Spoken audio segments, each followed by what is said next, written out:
ಎಲ್ರಿಗೂ ನಮಸ್ಕಾರ. ನಮ್ಮ ಅಡುಗೆ ಚಾನೆಲ್ಗೆ ಸ್ವಾಗತ. ಇವತ್ತಿನ ವಿಶೇಷ ತೆಂಗಿನಕಾಯಿನ ಉಪಯೋಗ ಮಾಡದೆ 5 ರೀತಿಯ ಚಟ್ನಿಗಳ ರೆಸಿಪಿಗಳು. ಈ ಎಲ್ಲ ಚಟ್ನಿ ಇಡ್ಲಿ, ದೋಸೆ, ಎಲ್ಲ ರೀತಿಯಾಗಿರೋ ರೊಟ್ಟಿಗಳು ಎಲ್ಲದರ ಜೊತೆಲೂ ಹೊಂದುತ್ತೆ. ಮೊದಲನೇ ರೆಸಿಪಿ, ಮೊದಲನೇ ಸ್ಟೆಪ್ಪಲ್ಲೇ ರುಬ್ಕೋಬೇಕು. 100 ಗ್ರಾಮ್ಸಷ್ಟು ಹುರ್ಗಡ್ಲೆ. ಹೇಳಿರೋ ಕ್ವಾಂಟಿಟಿಯಲ್ಲಿ ಮಾಡಿಕೊಂಡ್ರೆ ಒಂದೊತ್ತಿಗೆ ಸುಮಾರು 3 ರಿಂದ 4 ಜನಕ್ಕೆ ಈ ಚಟ್ನಿ ಸಾಕಾಗುತ್ತೆ. ಹಸಿರು ಮೆಣಸಿನ್ಕಾಯಿ ಸುಮಾರು 3 ರಿಂದ 4 ರುಚಿಗೆ ತಕ್ಕಷ್ಟು ಉಪ್ಪು, ಸ್ವಲ್ಪ ಹಸಿ ಶುಂಠಿ. ಇದು ತುರಿದಿಟ್ಕೊಂಡಿರೋ ಬೂದುಗುಂಬಳಕಾಯಿ, ಸುಮಾರು 1/4 kg ಬೂದುಗುಂಬಳಕಾಯಿನ ಉಪಯೋಗ ಮಾಡಿದ್ದೆ. ಬೀಜ ತಿರುಳನ್ನೆಲ್ಲ ತೆಗೆದು ಸಿಪ್ಪೆ ತೆಗೆದು ತುರಿದಿಟ್ಕೊಂಡಿದ್ದೀನಿ. ಸಣ್ಣ ಕಟ್ ಮಾಡಿ ಕೂಡ ಸೇರಿಸ್ಕೋಬೋದು. ಸಣ್ಣ ಬಟ್ಲಲ್ಲಿ 1 ಬಟ್ಲಷ್ಟು ಗಟ್ಟಿಯಾಗಿರೋ ಮೊಸರು, ಸ್ವಲ್ಪ ಅಂದರೆ ಲೈಟಾಗಿ ಹುಳಿ ಬಂದಿದ್ರೂ ಕೂಡ ಪರವಾಗಿಲ್ಲ. ಸುಮಾರು 100 ml ಅಷ್ಟು ಮೊಸರನ್ನ ಉಪಯೋಗ ಮಾಡಿದ್ದೀನಿ, 100 ಗ್ರಾಮ್ಸಷ್ಟು. ಇದಕ್ಕೆ ಹುಣಸೆಹಣ್ಣು ಅವಶ್ಯಕತೆ ಇಲ್ಲ, ಮೊಸರನ್ನ ಉಪಯೋಗ ಮಾಡಿದ್ದೀನಲ್ವ ಅದಕ್ಕೋಸ್ಕರ. ಬೂದುಗುಂಬಳಕಾಯಲ್ಲಿ ಸಾಕಷ್ಟು ನೀರಿನ ಅಂಶ ಇರುತ್ತೆ, ಮೊಸರಲ್ಲಿ ಕೂಡ ನೀರಿನ ಅಂಶ ಇರುತ್ತೆ. ಅದಕ್ಕೋಸ್ಕರ ಎಕ್ಸ್ಟ್ರಾ ನೀರನ್ನ ಹಾಕೊಂಡು ರುಬ್ಕೊಳ್ಳೋ ಅವಶ್ಯಕತೆ ಇಲ್ಲ. ಅಥವಾ ಬೇಕನ್ಸಿದ್ರೆ ಸ್ವಲ್ಪ ನೀರನ್ನ ಹಾಕೋಬೋದು. ರುಬ್ಕೊಂಡಿದ್ದಾಗಿದೆ. ಮತ್ತೊಂದು ಪದಾರ್ಥ ಬಾಕಿ ಇದೆ. ಅರ್ಧ ಹಿಡಿಯಷ್ಟು ಕೊತ್ತಂಬರಿ ಸೊಪ್ಪು. ಕೊತ್ತಂಬರಿ ಸೊಪ್ಪನ್ನ ಕೊನೆಯಲ್ಲಿ ಹಾಕೊಂಡ್ರೆ ಫ್ಲೇವರ್ ಚೆನ್ನಾಗಿರುತ್ತೆ, ನೋಡೋಕೆ ಕೂಡ ಚೆನ್ನಾಗಿರುತ್ತೆ. ಕಡಿಮೆ ನೀರಾಗಿ ರುಬ್ಕೊಂಡ್ರೆ ಬೇಗ ನುಣ್ಣಗಾಗುತ್ತೆ. ರುಬ್ಕೊಂಡ ಮೇಲೆ ಕನ್ಸಿಸ್ಟೆನ್ಸಿನ ಅಡ್ಜಸ್ಟ್ ಮಾಡಲಿಕ್ಕೆ ನೀರನ್ನ ಸೇರಿಸ್ಕೋಬೋದು. ಇದಕ್ಕೆ ಒಗ್ಗರಣೆನ ಸೇರಿಸ್ಕೋತಾ ಇದ್ದೀನಿ. ಒಗ್ಗರಣೆಗೆ ಎಣ್ಣೆ, ಸಾಸಿವೆ, ಹಿಂಗು, ಒಣಮೆಣಸಿನ್ಕಾಯಿ, ಕರಿಬೇವಿನ ಸೊಪ್ಪನ್ನ ಉಪಯೋಗ ಮಾಡಿದ್ದೆ. ಬಿಸಿ ಬಿಸಿ ಇಡ್ಲಿ ಜೊತೆಗೆ ಸರ್ವ್ ಮಾಡಿದ್ದೀನಿ. ಟೇಸ್ಟ್ ಮಾಡಿ ಕೂಡ ನೋಡಿದೆ, ತುಂಬಾ ಟೇಸ್ಟಿಯಾಗಿ ಕೂಡ ಇತ್ತು. ಒಂದ್ಸಲ ಟ್ರೈ ಮಾಡಿ ನೋಡಿ. ದಿನ ಅದೇ ತಿನ್ನೋಕ್ಕೆ ಬದಲು ಒಂದಿನ ಸ್ವಲ್ಪ ಚೇಂಜ್ ಮಾಡ್ಕೊಂಡು ತಿಂದರೆ, ಡಿಫ್ರೆಂಟಾಗಿ ತಿಂದರೆ ಚೆನ್ನಾಗಿರುತ್ತೆ. ಇದು ಎರಡನೇ ರೆಸಿಪಿ, ಸಕ್ಕತ್ ಟೇಸ್ಟಿಯಾಗಿರುತ್ತೆ ಇದು. ಮೊದಲನೇ ಸ್ಟೆಪ್ಪಲ್ಲಿ ಬಾಣಲೆ ಇಟ್ಕೊಂಡಿದ್ದೀನಿ. 1 ಟೇಬಲ್ ಸ್ಪೂನ್ ಅಷ್ಟು ಎಣ್ಣೆ, ಕಡಲೆಬೇಳೆ ದೊಡ್ಡ ಚಮಚದಲ್ಲಿ 1 ಚಮಚದಷ್ಟು, ಉದ್ದಿನಬೇಳೆ ಇದು ಕೂಡ ದೊಡ್ಡ ಚಮಚದಲ್ಲಿ 1 ಚಮಚದಷ್ಟು. ಉದ್ದಿನಬೇಳೆ ಕಡಲೆಬೇಳೆ ಕೆಂಪಾಗಬೇಕು. ಗ್ಯಾಸ್ ಸ್ಟವ್ನ ಲೋ ಫ್ಲೇಮ್ನಲ್ಲಿ ಇಟ್ಕೊಂಡು ಈ 2 ಪದಾರ್ಥಗಳನ್ನ ಚೆನ್ನಾಗಿ ಬಿಸಿ ಮಾಡ್ಕೋಬೇಕು. ಈಗ ಕಡಲೆಬೇಳೆ ಉದ್ದಿನಬೇಳೆ ಕೆಂಪಾಗಿದೆ. ತುಂಬಾ ಜಾಸ್ತಿ ಕಪ್ಪಾಗಿ ಮಾಡ್ಕೊಳಕ್ಕೆ ಹೋಗಬಾರ್ದು, ಸ್ವಲ್ಪ ಬಣ್ಣ ಚೇಂಜ್ ಆಗಿ ಸುವಾಸನೆ ಬಂದರೆ ಸಾಕು. ಹಸಿರು ಮೆಣಸಿನ್ಕಾಯಿ ಸುಮಾರು 2 ರಿಂದ 3 ಹಸಿರು ಮೆಣಸಿನ್ಕಾಯಿನ ಸೀಳಿ ಸೇರಿಸಬೇಕು, ಇಲ್ಲಾಂದರೆ ಸಿಡಿಯೋ ಚಾನ್ಸಸ್ ಇರುತ್ತೆ. ಹುಣಸೆ ಹಣ್ಣು ಸ್ವಲ್ಪ, ಮತ್ತೊಮ್ಮೆ ಸುಮಾರು 20 ರಿಂದ 30 ಸೆಕೆಂಡ್ ಅಷ್ಟು ಬಿಸಿ ಮಾಡ್ಕೋಬೇಕು. 20 ಸೆಕೆಂಡ್ ಆದಮೇಲೆ ಈ ಪದಾರ್ಥಗಳನ್ನ ಬೇರೆ ಪ್ಲೇಟಲ್ಲಿ ತೆಗೆದಿಡ್ತಾ ಇದ್ದೀನಿ. ಮತ್ತೊಮ್ಮೆ ಬಾಣಲೆ ಇಟ್ಕೊಂಡಿದ್ದೀನಿ.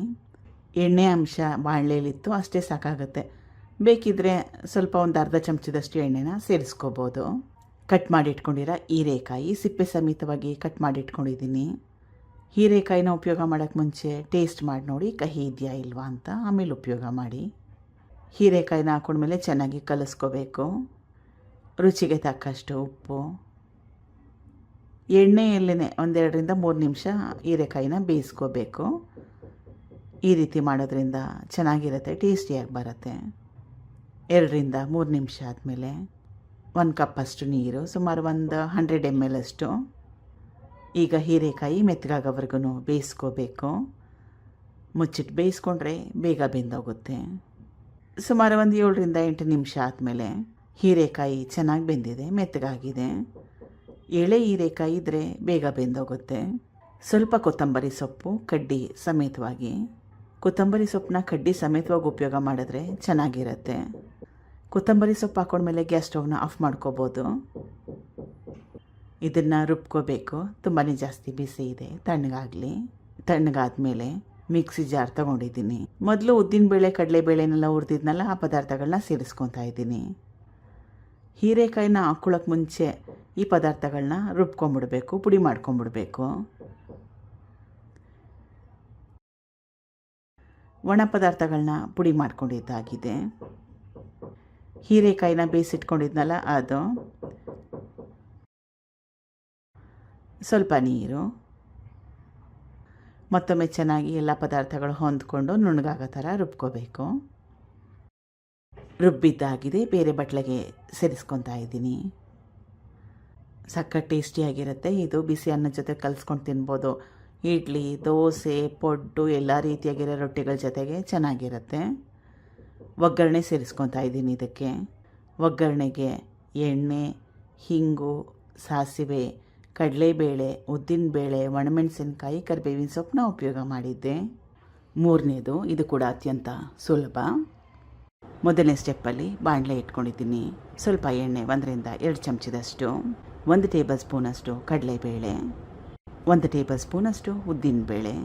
ಈಗ ಗ್ಯಾಸ್ ಸ್ಟವ್ನ ಲೋ ಫ್ಲೇಮ್ನಲ್ಲಿ ಇಟ್ಕೊಂಡು ಕಡಲೆಬೇಳೆ, ಉದ್ದಿನಬೇಳೆ ಕೆಂಪಾಗೋವರೆಗೂ ಚೆನ್ನಾಗಿ ಹುರ್ಕೋಬೇಕು. ಸೀದಿಸ್ಕೊಳಕ್ಕೆ ಹೋಗ್ಬೇಡಿ, ಟೇಸ್ಟು ಕೆಟ್ಟೋಗುತ್ತೆ. ಸುಮಾರು 1-2-3 ನಿಮಿಷ ಆದಮೇಲೆ ಕಡಲೆಬೇಳೆ, ಉದ್ದಿನಬೇಳೆ ಹೊಂಬಣ್ಣ ಬಂದಿದೆ, ಸ್ವಲ್ಪ ಕೆಂಪಾಗಿದೆ, ಸುವಾಸನೆ ಕೂಡ ಬರ್ತಾಯಿದೆ. ಕಟ್ ಮಾಡಿ ಇಟ್ಕೊಂಡಿರೋ 2 ದೊಡ್ಡ ಈರುಳ್ಳಿ, ಬೆಳ್ಳುಳ್ಳಿ ಎಸಳು 3, ದಪ್ಪ ಎಸಳಿದೆ ಅದಕ್ಕಂತ 3 ಹಾಕ್ಕೊಳ್ತಾ ಇದ್ದೀನಿ. ಸಣ್ಣ ಬಿದ್ದರೆ ಸುಮಾರು 5-6 ಎಸಳಷ್ಟು ಹಾಕ್ಕೊಳ್ಳಿ. ಬೆಳ್ಳುಳ್ಳಿ ತಿಂದಿದ್ದವರು ಸ್ಕಿಪ್ ಮಾಡ್ಕೊಬೋದು. ಹುಣಸೆ ಹಣ್ಣು ಸ್ವಲ್ಪ, ಗುಂಟೂರು ಒಣಮೆಣಸಿನ್ಕಾಯಿ ಖಾರಕ್ಕೋಸ್ಕರ 2, ಬ್ಯಾಡಗೆ ಒಣಮೆಣಸಿನ್ಕಾಯಿ ಬಣ್ಣಕ್ಕೋಸ್ಕರ ಫ್ಲೇವರ್ಗೋಸ್ಕರ 2. ಈಗ ಮತ್ತೊಮ್ಮೆ ಈರುಳ್ಳಿಲಿರೋ ಹಸಿ ವಾಸನೆ ಹೋಗೋವರೆಗೂ ಹುರ್ಕೋಬೇಕು. ಸುಮಾರು 2-3 ನಿಮಿಷ ಬೇಕಾಗುತ್ತೆ. ಈಗ ಈರುಳ್ಳಿ ಕೂಡ ಚೆನ್ನಾಗಿ ಬೆಂದಿದೆ, ಈರುಳ್ಳಿಲಿರೋ ಹಸಿ ವಾಸನೆ ಹೋಗಿದೆ, ಸ್ವಲ್ಪ ಬಣ್ಣ ಚೇಂಜ್ ಆಗಿದೆ, ಹೊಂಬಣ್ಣ ಬಂದಿದೆ. ಚಟ್ನಿ ರುಬ್ಕೋಬೇಕು. ಬಿಸಿ ಇದ್ದಾಗೆ ರುಬ್ಕೊಳಕ್ಕೆ ಹೋಗ್ಬಾರ್ದು, ತಣ್ಣಗಾಗಲಿ. ಹುರ್ಕೊಂಡಿರೋ ಪದಾರ್ಥಗಳೆಲ್ಲ ತಣ್ಣಗಾಗಿದೆ. ಈಗ 1 ಟೇಬಲ್ ಸ್ಪೂನಷ್ಟು ಬೆಲ್ಲ, ಸ್ವಲ್ಪ ಬೆಲ್ಲ ಹಾಕ್ಕೊಳ್ಳಿ, ಟೇಸ್ಟಿಯಾಗಿರುತ್ತೆ. ರುಚಿಗೆ ತಕ್ಕಷ್ಟು ಉಪ್ಪು, ಸ್ವಲ್ಪ ನೀರು, ಚೆನ್ನಾಗಿ ನುಣ್ಣಗೆ ರುಬ್ಕೋಬೇಕು. ಈ ಚಟ್ನಿ ಕನ್ಸಿಸ್ಟೆನ್ಸಿ ತೆಳುವಾಗಿದ್ರೂ ಚೆನ್ನಾಗಿರುತ್ತೆ, ಗಟ್ಟಿ ಇದ್ರೂ ಕೂಡ ಚೆನ್ನಾಗಿರುತ್ತೆ. ರುಬ್ಬಿದ್ದಾಗಿದೆ. ಬೇರೆ ಬಟ್ಲಿಗೆ ಸೇರಿಸ್ಕೊಳ್ತಾ ಇದ್ದೀನಿ. ಸಣ್ಣದೊಂದು ಒಗ್ಗರಣೆಗೆ ಎಣ್ಣೆ, ಸಾಸಿವೆ, ಹಿಂಗು, ಕರಿಬೇವಿನ ಸೊಪ್ಪನ್ನ ಉಪಯೋಗ ಮಾಡಿದ್ದೆ. ಬಿಸಿ ಇಡ್ಲಿ ಜೊತೆಗೆ ಸರ್ವ್ ಮಾಡಿದ್ದೀನಿ. ಟ್ರೈ ಮಾಡಿ ನೋಡಿ. ತೆಂಗಿನಕಾಯಿನ ಉಪಯೋಗ ಮಾಡ್ತಾಯಿಲ್ಲ, ಕಡಲೆ ಬೀಜ, ಹುರುಗಡ್ಲೆ ಯಾವುದು ಕೂಡ ಬೇಡ. ಆದರೂ ಕೂಡ ಸ್ವಲ್ಪ ಡಿಫ್ರೆಂಟಾಗಿರುತ್ತೆ, ಸಕ್ಕ ಟೇಸ್ಟಿಯಾಗಿ ಕೂಡ ಇರುತ್ತೆ. 4ನೇ ರೆಸಿಪಿ. ಮೊದಲನೇ ಸ್ಟೆಪ್ಪಲ್ಲಿ ಬಾಣಲೆ ಇಟ್ಕೊಂಡಿದ್ದೀನಿ. ಸ್ವಲ್ಪ ಎಣ್ಣೆ, 1-2 ಚಮಚದಷ್ಟು. ಬೆಳ್ಳುಳ್ಳಿ ಹೆಸಳು 3, ದೊಡ್ಡ ಹೆಸಳು ಇತ್ತು ಅದಕ್ಕೋಸ್ಕರ 3 ಉಪಯೋಗ ಮಾಡ್ತಾಯಿದ್ದೀನಿ. ಚಿಕ್ಕವಿದ್ರೆ 5-6 ಹಾಕ್ಕೊಳ್ಳಿ. ಬೆಳ್ಳುಳ್ಳಿ ತಿಂದಿದ್ದವರು ಬೆಳ್ಳುಳ್ಳಿನ ಸ್ಕಿಪ್ ಮಾಡ್ಕೋಬೋದು, ಹಾಕ್ಕೊಳ್ಳಿಲ್ಲ ಆದರೂ ಪರವಾಗಿಲ್ಲ. ಒಣಮೆಣಸಿನ್ಕಾಯಿ 4, ಗುಂಟೂರು ಒಣಮೆಣಸಿನ್ಕಾಯಿ ಖಾರ ಜಾಸ್ತಿ ಇರುತ್ತೆ, 3-4 ಹಾಕ್ಕೊಂಡ್ರೆ ಸಾಕಾಗತ್ತೆ. ಸಣ್ಣ ಲಿಂಬೆಹಣ್ಣು ಗಾತ್ರದಷ್ಟು ಹುಣಸೆ ಹಣ್ಣು. ಈ 3 ಪದಾರ್ಥಗಳನ್ನ ಸುಮಾರು 1-2 ನಿಮಿಷ ಗ್ಯಾಸ್ ಸ್ಟವ್ನ ಲೋ ಫ್ಲೇಮ್ನಲ್ಲಿ ಇಟ್ಕೊಂಡು ಚೆನ್ನಾಗಿ ಬಿಸಿ ಮಾಡ್ಕೋಬೇಕು. ಒಣಮೆಣಸಿನ್ಕಾಯಿ ಕ್ರಿಸ್ಪಿ ಆಗಬೇಕು, ಗರಿಗರಿ ಅಂತ ಆಗಬೇಕು. ಈ 3 ಪದಾರ್ಥಗಳನ್ನ ಚೆನ್ನಾಗಿ ಬಿಸಿ ಮಾಡ್ಕೊಂಡಿದ್ದಾಗಿದೆ. ಹುರಿಗಡಲೆ ಸಣ್ಣ ಬಟ್ಲಲ್ಲಿ 1 ಬಟ್ಲಷ್ಟು. ಮೊದಲೇ ಹುರಿದಿಟ್ಕೊಂಡಿರೋ ಕಡಲೆ ಬೀಜ ಇದು ಅರ್ಧ ಬಟ್ಲಷ್ಟು. ಹುರುಗಡ್ಲೆ ಕ್ವಾಂಟಿಟಿ ಜಾಸ್ತಿ, ಕಡಲೆ ಬೀಜದ ಕ್ವಾಂಟಿಟಿ ಸ್ವಲ್ಪ ಕಡಿಮೆ. ಹುರುಗಡ್ಲೆ ಮತ್ತು ಕಡಲೆ ಬೀಜನ ಈ ರೀತಿಯಾಗಿ ಎಣ್ಣೆಲಿ ಹಾಕ್ಕೊಂಡು ಸ್ವಲ್ಪ ಚೆನ್ನಾಗಿ ಬಿಸಿ ಮಾಡ್ಕೊಳ್ಳೋದ್ರಿಂದ ಚಟ್ನಿ ಟೇಸ್ಟಿಯಾಗಿ ಬರುತ್ತೆ. ಆಮೇಲೆ ಒಂದೊಂದು ಸಲ ಮಳೆಗಾಲದಲ್ಲಿ ಹುರುಗಡ್ಲೆ ಮೆತ್ತಗಾಗೋಗಿರುತ್ತೆ, ಫ್ಲೇವರ್ ಕಡಿಮೆ ಆಗೋಗಿರುತ್ತೆ. ಆ ಸಮಯದಲ್ಲಿ ಕೂಡ ಈ ರೀತಿಯಾಗಿ ಎಣ್ಣೆಯಲ್ಲಿ ಬಿಸಿ ಮಾಡಿ ಉಪಯೋಗ ಮಾಡಿದ್ರೆ ಚೆನ್ನಾಗಿರುತ್ತೆ.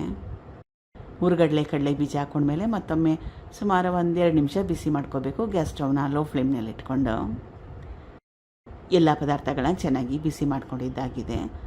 ಚಟ್ನಿ ರುಬ್ಲಿಕ್ಕೆ ತುಂಬಾ ಬಿಸಿ ಇದೆ, ಸ್ವಲ್ಪ ತಣ್ಣಗಾದ್ಮೇಲೆ ರುಬ್ಕೋಬೇಕು. ಹುರ್ಕೊಂಡಿರೋ ಪದಾರ್ಥಗಳೆಲ್ಲ ತಣ್ಣಗಾಗಿದೆ. ಮಿಕ್ಸಿ ಜಾರ್ಗೆ ಸೇರಿಸ್ಕೊಳ್ತಾ ಇದ್ದೀನಿ. ರುಚಿಗೆ ತಕ್ಕಷ್ಟು ಉಪ್ಪು, ಸ್ವಲ್ಪ ನೀರು. ಈ ಚಟ್ನಿ ಸ್ವಲ್ಪ ತೆಳುವಾಗಿ ರುಬ್ಕೊಂಡ್ರೆ ಚೆನ್ನಾಗಿರುತ್ತೆ.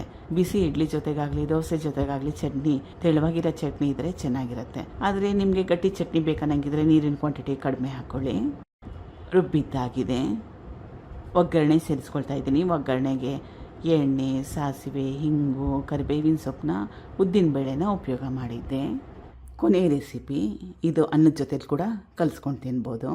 ಮೊದಲನೇ ಸ್ಟೆಪ್ಪಲ್ಲಿ ಸಣ್ಣದಾಗಿರೋದು ಪ್ಯಾನ್ ಇಟ್ಕೊಂಡಿದ್ದೀನಿ, ಸಣ್ಣದಾಗಿರೋದು ಬಾಣಲೆ, 1-2 ಚಮಚದಷ್ಟು ಎಣ್ಣೆ. ಇದು ಹುರುಳಿ ಕಾಳು, ಸುಮಾರು 50 ಗ್ರಾಮ್ಸಷ್ಟು. ಇದು ಮುಖ್ಯವಾಗಿರೋ ಪದಾರ್ಥ ಈ ರೆಸಿಪಿಯಲ್ಲಿ. ಆರೋಗ್ಯಕ್ಕೆ ಕೂಡ ಹುರುಳಿ ಕಾಳು ತುಂಬಾ ಒಳ್ಳೆಯದು. ಚಳಿಗಾಲದಲ್ಲಿ ಮಾಡ್ಕೊಂಡು ತಿಂದರೆ ನೆಗಡಿ ಕೆಮ್ಮು ಏನಾದರೂ ಇದ್ದರೆ ಅದು ಕೂಡ ಕಡಿಮೆ ಆಗುತ್ತೆ. ಸುಮಾರು 2-3 ನಿಮಿಷ ಗ್ಯಾಸ್ ಸ್ಟವ್ನ ಲೋ ಫ್ಲೇಮ್ನಲ್ಲಿ ಇಟ್ಕೊಂಡು ಹುರುಳಿ ಕಾಳನ್ನ ಹುರ್ಕೋಬೇಕು. ಹೈ ಫ್ಲೇಮ್ ಬೇಡ. ಹುರುಳಿ ಕಾಳು ಏನಾದರೂ ಸೀದೋದ್ರೆ ರುಚಿ ಕೆಟ್ಟೋಗುತ್ತೆ, ತಿನ್ನಲಿಕ್ಕೆ ಚೆನ್ನಾಗಿರಲ್ಲ. ಬೇರೆ ಪದಾರ್ಥಗಳನ್ನ ಕೂಡ ಹಾಕ್ಕೋಬೇಕು. ಹುರುಳಿ ಕಾಳನ್ನ ಅರ್ಧ ಮಟ್ಟಕ್ಕಷ್ಟು ಹುರ್ಕೊಂಡ್ಮೇಲೆ ಸೇರಿಸ್ಕೋತೀನಿ, ಈಗ ಬೇಡ. ಸುಮಾರು ಒಂದು 2-3 ನಿಮಿಷ ಆದಮೇಲೆ ಹುರುಳಿಕಾಳನ್ನ ಅರ್ಧ ಮಟ್ಟಕ್ಕಷ್ಟು ಹುರಿದಿದ್ದಾಗಿದೆ. ಸ್ವಲ್ಪ ಸುವಾಸನೆ ಬರ್ತಾ ಇದೆ.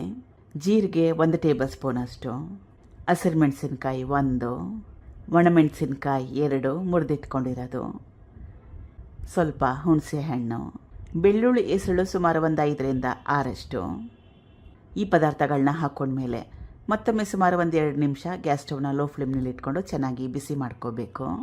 ಯಾವುದೇ ಪದಾರ್ಥಗಳನ್ನ ಸಿದಿಸ್ಕೋಬಾರ್ದು.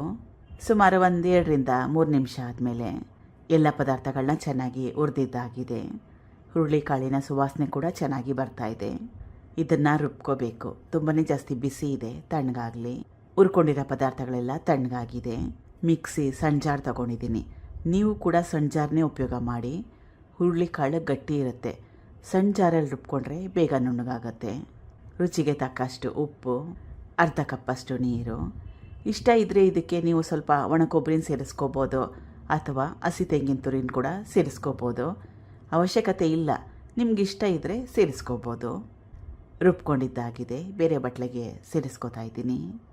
ಒಗ್ಗರಣೆಗೆ ಎಣ್ಣೆ, ಸಾಸಿವೆ, ಹಿಂಗು, ಒಣಮೆಣಸಿನ್ಕಾಯಿ, ಕರಿಬೇವಿನ ಸೊಪ್ಪನ್ನ ಉಪಯೋಗ ಮಾಡಿದ್ದೆ.